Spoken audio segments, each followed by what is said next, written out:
Hi guys, welcome back to T8 Archery / Outdoors. Today, we're testing out some broadheads. Basically what we're going to use this hunting season. First broadhead we're testing, Veteran VIP broadhead. I believe it's advertised at a 2-inch cut, but I need to go back and look at that because I'm not for certain.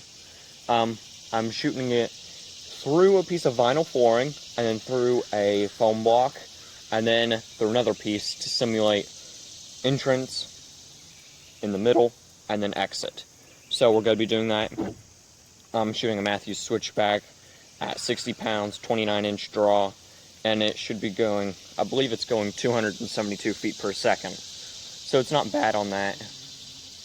And let's shoot it here at 20 yards.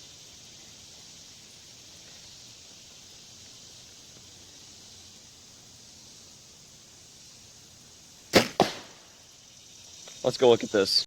Alright, we're down here at the target, and as you can see, in our first layer, it has an enormous cut right here. I'm going to get my measuring tape and measure this, but that is absolutely enormous. And you can see it shot through this foam block here in the middle, and was stopped by these bags here. But our exit wound did actually shrink a tiny bit, I think, but I'm not entirely sure. It's still massive, though. So I'm going to go get the measuring tape and measure this right here, alright?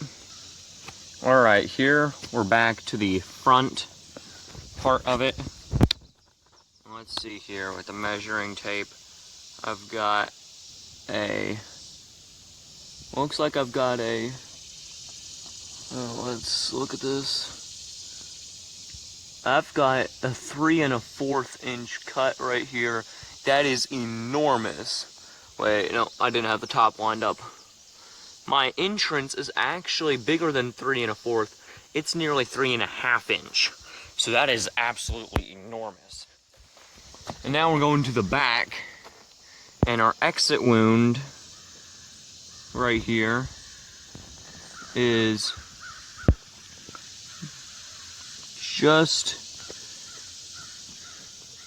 it's just over 2 inches.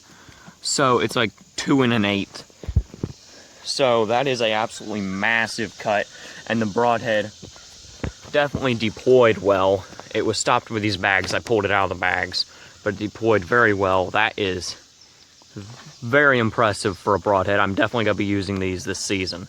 So on to the next one. Alright guys, now this was a Veteran VIP, and it did have over a 3-inch cut going in, and it just closes here like that. I'm not going to close it, but it goes under this spring. I don't think you could guarantee that big of a cut every time, simply because it's spring loaded, and if you hit a rib, it's going to shrink down a little bit. But that is massive, and that's really going to do a number on a deer. This broadhead I'm using here is a Rocky Mountain Warhead pop open. It's 1 3/4 inch advertised. One thing I don't like is it seems to break the bands that hold it shut. But here I've just got some tape on it holding these, and I've actually used it like that for a while, and it works pretty good. So now we're going to shoot it. Same bow, same distance, same everything.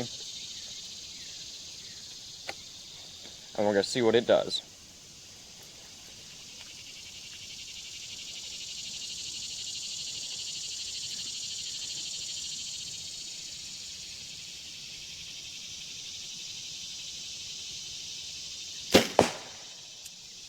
Let's go look at this. Alright. We can see our front wound here, where it went in. You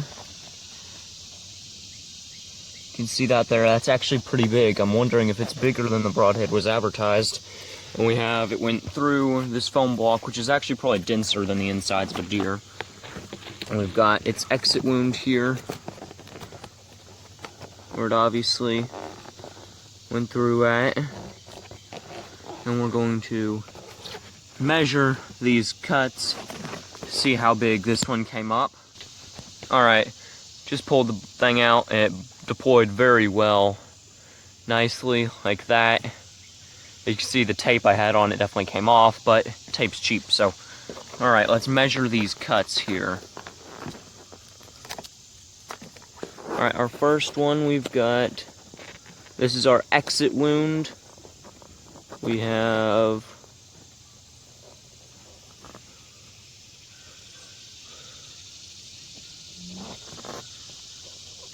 1 3/4 inches as advertised. And now we got our front wound, which I want to be honest, it looks a little bit bigger. It is coming in at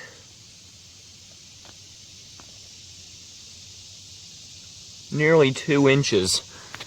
Just over 1 3/4, but not quite 2. So yeah, that's pretty much as advertised. Next broadhead. Alright, next broadhead. This one is a tri-blade Carbon Express broadhead. It's 100 grains. All these broadheads are 100 grains. I'm not really sure what it's called, but this one's my brother's broadhead. Same bow, same distances. Let's fire it, see what it does. And it's supposed to be 1 1/2 inch cut, but it also is 3 blades. So let's see what it does.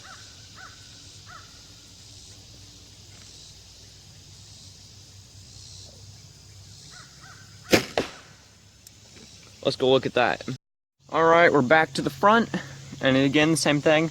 It shot right into here where all this glue stuff is on it, but I can still measure it. I accidentally didn't aim very well, but it hit this, so we're good. Our front cut from these 2 blades is coming in at just under 1 1/2 inches, but it looks like maybe right here one of the blades didn't quite cut as much as it was supposed to. I'm not sure. Let's look at the back. Again, on the back, we got an okay cut.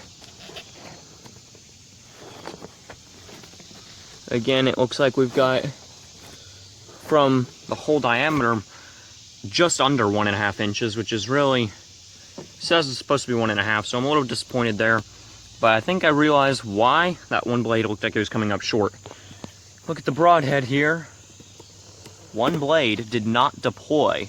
So that's not a good thing, because we got plenty of harsh stuff for it to catch on here. And one blade here on this broadhead did not deploy like it was supposed to. Just these 2 did. This other one back here did not. It was still up in here. So that's not good, but on to the next broadhead. Alright, next broadhead we're using. I have run out of pop-open broadheads to test, so I have a cheap shot plastic broadhead. Now these, one thing I like about these, they're only $1 for a broadhead. So you miss, it's only $1 instead of, you know, some of these other ones I've tested can be a lot more expensive than that. But from shooting these, I do know they're not quite as sharp as a metal broadhead, and they do tend to break a little bit more. But we're gonna shoot it anyway and see what cut it gives. It's supposed to be, I think, 1 1/4 inch cut. So let's find out. Same stuff, same everything. Let's do it.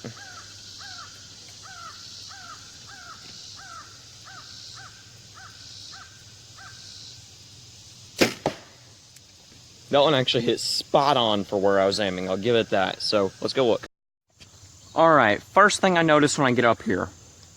With all my other shots, my arrow has either gone all the way through this, or the fletchings have been right here.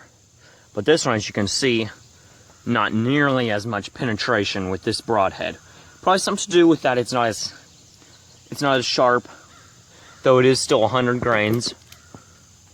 But I'm gonna measure its cut. It's supposed to be 1 1/4. And it is coming up full cut at 1 and actually nearly 1/2 inch. It's got this little cut down here, but nearly 1 1/2. But so that's definitely at least as much as it advertised. Here on the exit, you can see it did actually pass all the way through, which is tougher than a deer, so not really much to worry about still. You're still gonna get good penetration. But our cut on this side is exactly 1 inch. This is a tiny bit smaller than it's advertised, but still 1 inch is enough to kill if you're not a big broadhead person. I am personally, but this will definitely do the job. Alright, here's the broadheads in the order we tested them, so you can have a look at them. Here they are. Right there. So that's the broadheads. If you're not subscribed to our channel already, be sure to subscribe to TA at Archery/Outdoors. Go check our Facebook page out. at @Archery/outdoors. And if you use some of these broadheads, definitely give your input on your use from them, and give your input on what you think I should use this season. And thanks for watching.